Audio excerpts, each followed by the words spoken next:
dalam. Okay, so it sounds weird in the target language, so we must adjust in target language, in the grammatical structure in target language. If we can see here, deeply can refer to the word sangat. So in this context, deeply we translate become sangat. Okay, sangat beragama still sounds weird, so we must add one more word, which is the word bersifat keagamaan. Oke, karena di sini posisinya adalah noun. Oke, got it? So we must adjust with the word that can provide the right meaning, the same meaning with the source language. Okay, and then we move to the next technique, translation technique. Another techniques we call transposition.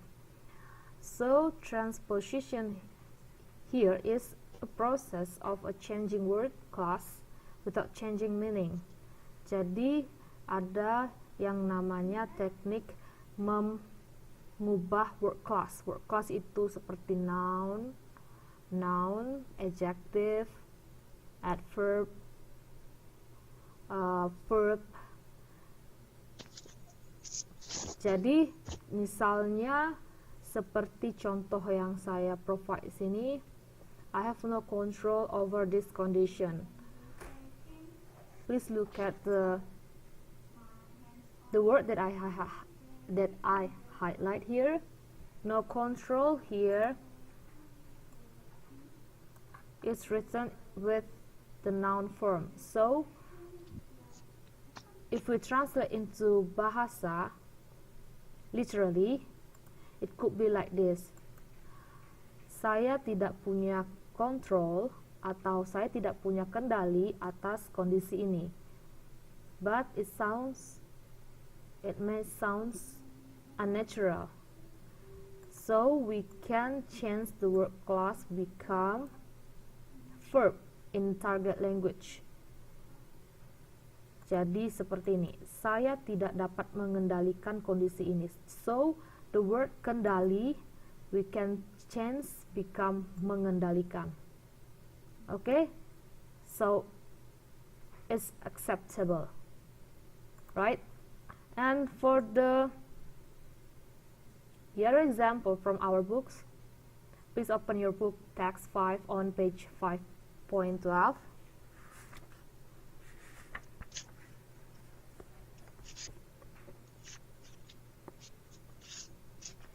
Yeah, as you can see in the first sentence, the Mohini Atam dancer maintains realistic makeup and adorns a simple costume, in comparison to costumes of other dances, such as Kathakali.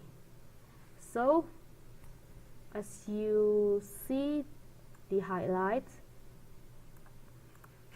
from in comparison to Kathakali, it is written as an adverb in comparison to costume until Kathakali. Okay, so and written at the end of the sentence. So to adjust the meaning with in the target language, we can move it. Yeah, to adjust the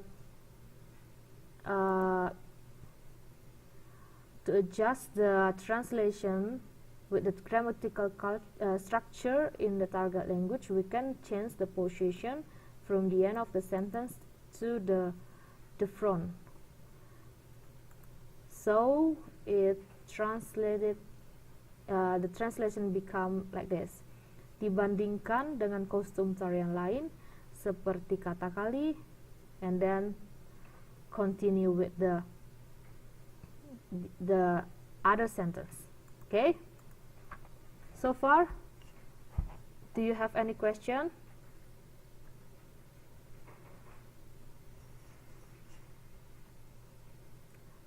Hello, are you with me? Yeah. Okay, if you don't have yet, so I can see you. oh really? Yeah. Okay, I will move it to our Skype screen. Wait a minute.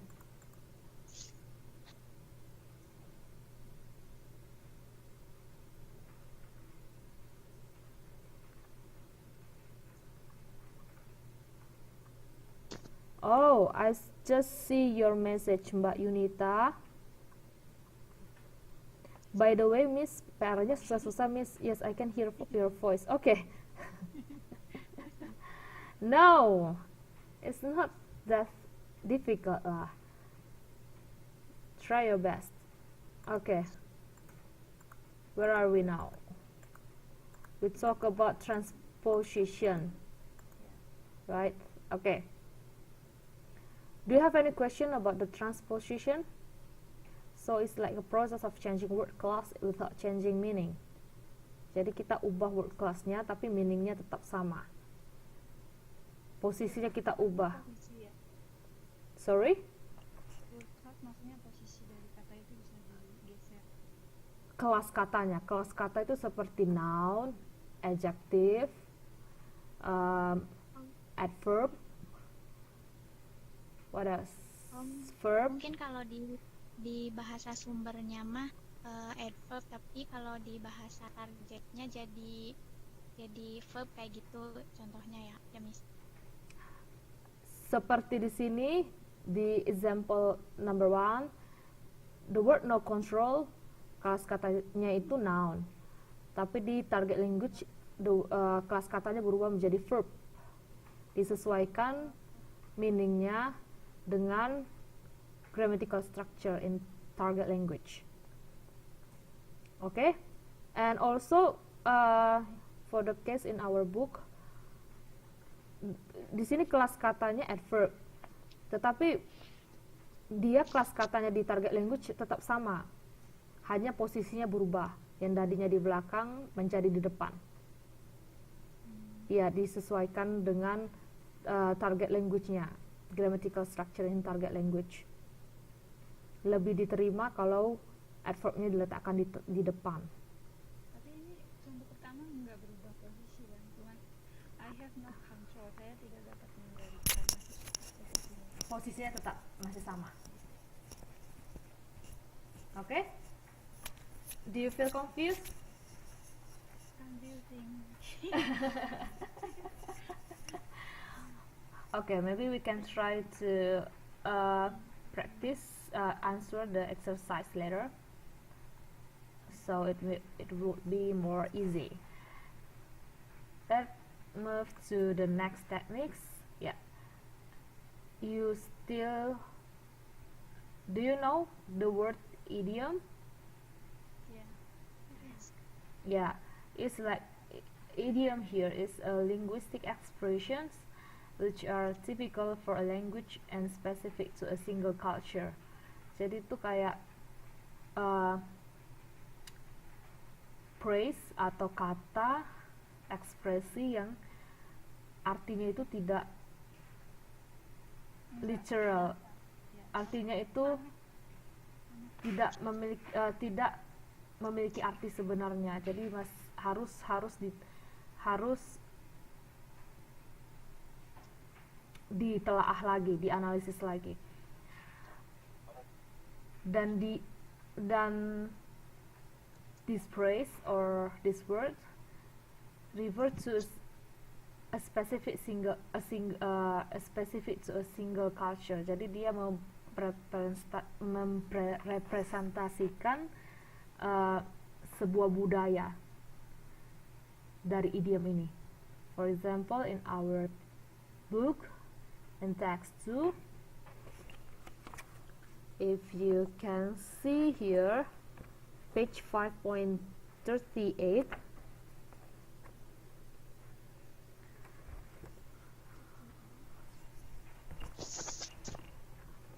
we can find see the sentence had their eyes on this place. Literally, if we translate, it become memiliki mata-mata atau banyak mata di tempat ini. Tetapi dalam konteks ini, text 2, let me see.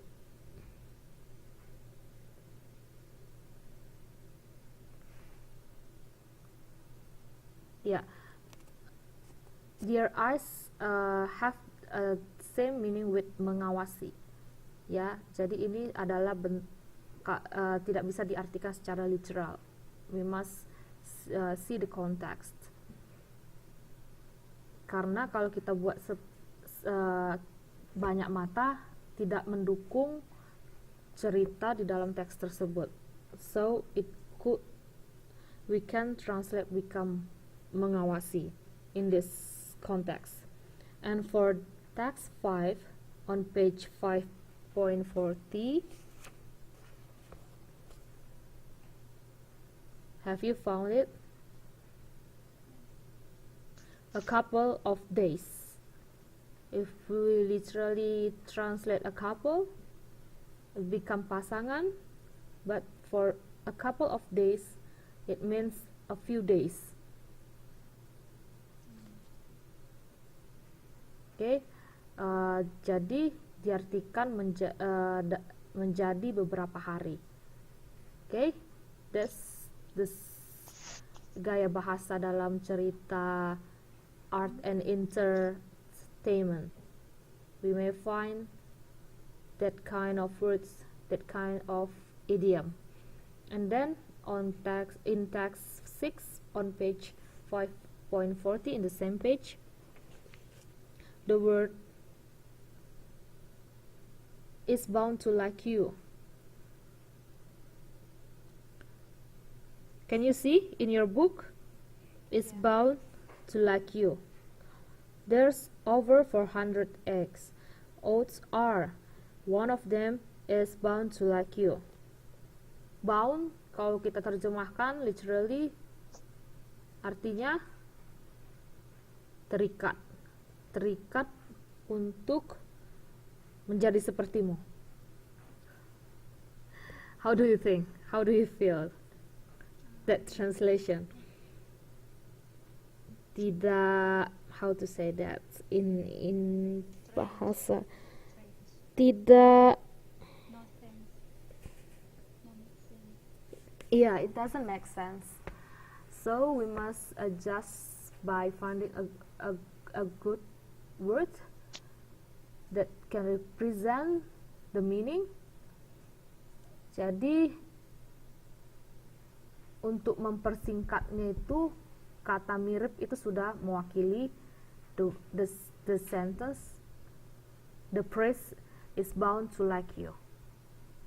Oke. Jadi terjemahannya menjadi sangat mirip kamu. Okay, do you have any question so far? Okay, so everyone can understand this techniques. And then, Really. ya, Harus melihat konteksnya dong ya, kalau idiom ini. iya, kita harus lihat konteksnya terlebih dahulu. Bingung kan artinya. Ya, that's right. Idiom. Udah jadi idiot tadi. Jangan sampai seperti itu, Mbak. Okay, then we have another technique called ellipsis.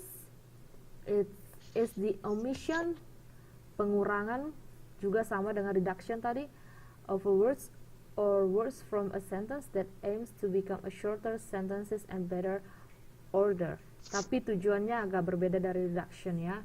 Tadi reduction merupakan teknik mengurangi sebuah kata atau beberapa phrase, frasa untuk menghindari pengulangan atau penyimpangan makna.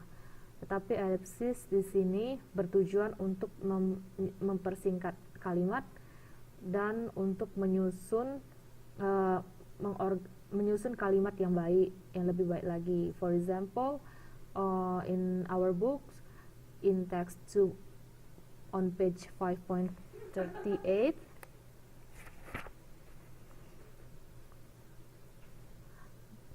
okay, if you can see in your book, you better believe they did, every single one of them.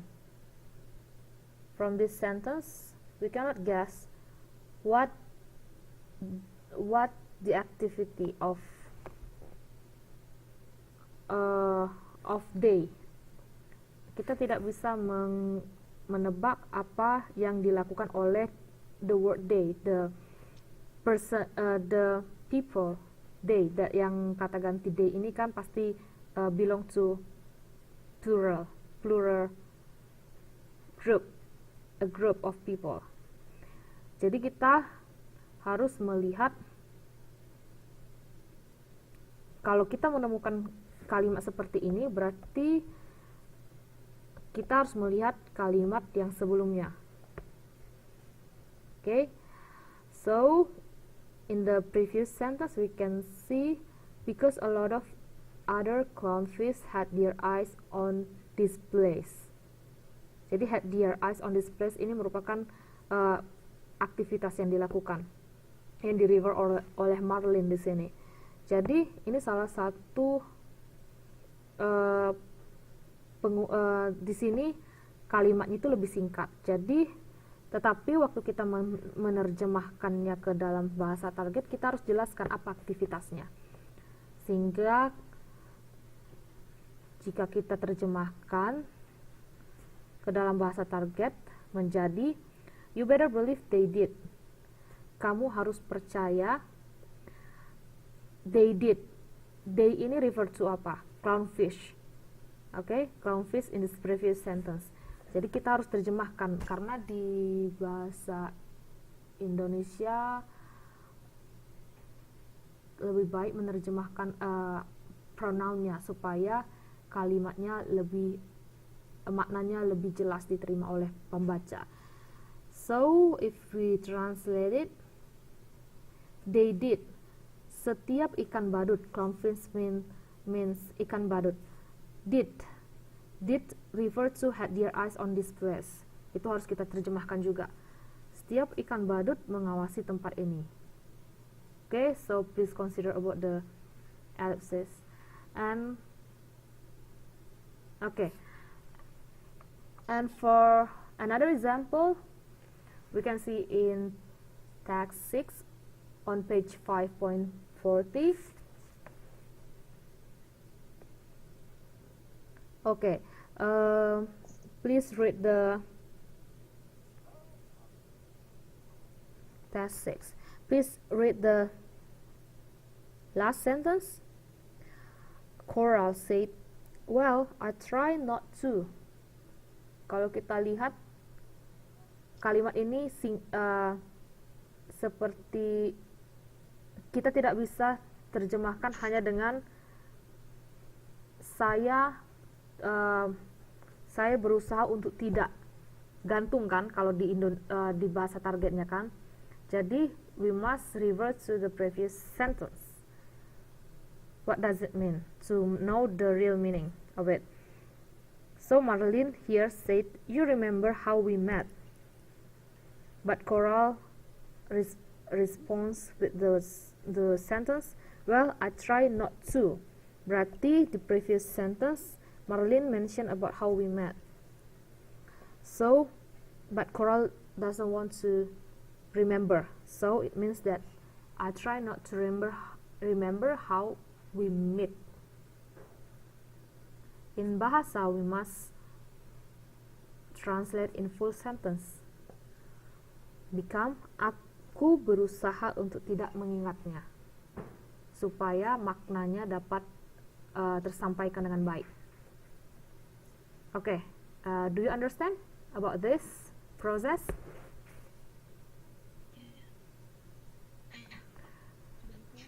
Or do you feel sleepy? Or do you feel sleepy? Because all of you guys are silent.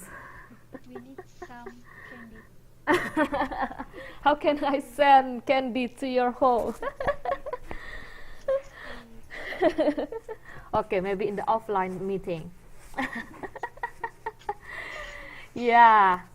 Do you have any question about this? Berarti tadi apa yang kalau elipsis sama reduction kan sama-sama pengurangan. Yes. How do you differentiate ellipsis and reduction? Ya, gimana?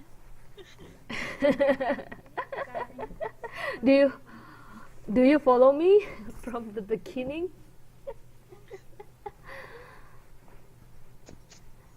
Yeah, Mbak Evi, do you wanna say something? Iya, saya masih bingung.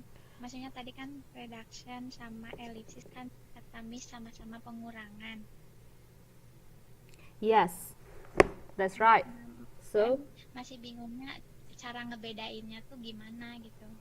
oh, Mungkin yang reductionnya tuh kan pengurangan, terus elipsisnya juga pengurangan. Pengurangannya di mana gitu, Miss? oh, Diperpendek ya. Ellipsis dan reduction itu sama-sama merupakan teknik pengurangan, tetapi berbeda tujuannya. Kalau reduction tadi dikurangi kata-kata atau frasanya untuk menghindari pengulangan atau penyimpangan makna. Tetapi kalau elipsis, dia mengurangi beberapa kata dengan tujuan untuk mempersingkat kalimat, untuk memprovide. Okay, what happened here? Tiba-tiba mati.